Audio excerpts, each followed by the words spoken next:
വഖഫ് ഭേദഗതിയിലും മുസ്ലിങ്ങൾക്കെതിരായ സംഘപരിവാർ കയ്യേറ്റത്തിലും പ്രതിഷേധിച്ച് welfare party കോഴിക്കോട്ട് പ്രകടനവും പ്രക്ഷോഭ സമ്മേളനവും നടത്തി. പ്രകടനത്തിന് ശേഷം നടന്ന സമ്മേളനം വെൽഫെയർ പാർട്ടി ദേശീയ വൈസ് പ്രസിഡന്റ് ഹമീദ് വാണിയമ്പലം ഉദ്ഘാടനം ചെയ്തു. വംശീയ ഉന്മൂലനം വെച്ചുള്ള സംഘപരിവാർ അജണ്ടയുടെ ഭാഗമാണ് വഖഫ് ഭേദഗതി ബില്ലെന്ന് അദ്ദേഹം പറഞ്ഞു. BJP സർക്കാരിൻ്റെ ന്യൂനപക്ഷ മുസ്ലിം പിന്നോക്ക വിഭാഗത്തിനെതിരെയുള്ള നീക്കത്തെ ചെറുത്തു തോൽപ്പിക്കണമെന്ന് അദ്ദേഹം ആഹ്വാനം ചെയ്തു. സംസ്ഥാന ജനറൽ സെക്രട്ടറി സുരേന്ദ്രൻ കരിപ്പുഴ അധ്യക്ഷനായിരുന്നു.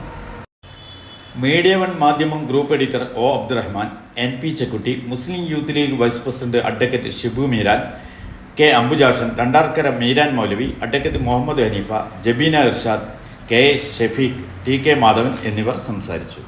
വർഗീയ ഫാസിസ്റ്റുകൾക്ക് മുസ്ലിങ്ങളുടെ സ്വത്ത് അവരുടേതാക്കി മാറ്റിയെടുക്കാനുള്ള ഒരു നിയമമാണ് തീർച്ചയായിട്ടും ഈ നിയമം.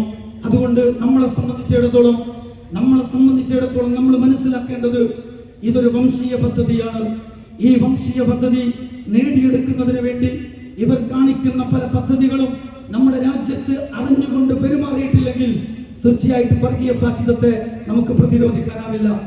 ഇവിടെയാണ് ഞാൻ നേരത്തെ പറഞ്ഞു വെച്ചത്, ഈ വർഗീയ ഫാസിസം ഈ വേർതിരിപ്പിലൂടെ, വർഗീകരണത്തിലൂടെ അപകടം സൃഷ്ടിച്ച് ഒരു ഇസ്ലാമോഫോബിയയിലൂടെ മുസ്ലിം ഭീകരത പൈശാചികവൽക്കരിച്ച് നിർമ്മിച്ചെടുത്ത് ഇപ്പുറത്ത് വെറുപ്പിന്റെ പൊതുബോധത്തില് വ്യത്യസ്തങ്ങളായ സംസ്കാരങ്ങളെയും വ്യത്യസ്തങ്ങളായ സമൂഹങ്ങളെയും ഒരുപക്ഷെ വർഗീയ ഫാസിസത്തിന് ഏറ്റവും അധികം ഇരകളാക്കപ്പെടുന്ന സാമൂഹ്യ വിഭാഗങ്ങളെ വരെ അവരുടെ പ്രതിഷ്ഠകളെയും അവരുടെ വിശ്വാസങ്ങളെയും അവരുടെ ആചാരങ്ങളെയും മോഷ്ടിച്ചെടുത്തുകൊണ്ട് ഒരു ഏകീകരണം നടത്തുന്നുണ്ട്.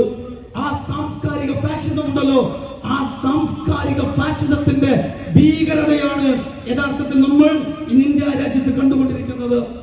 ആ സാംസ്കാരിക ഫാഷിസത്തെ അഡ്രസ് ചെയ്യുക എന്നുള്ളതാണ് തീർച്ചയായിട്ടും വെൽഫെയർ പാർട്ടി അതിന്റെ ഒരു ഉത്തരവാദിത്വമായി ഏറ്റെടുത്തിരിക്കുന്നത്.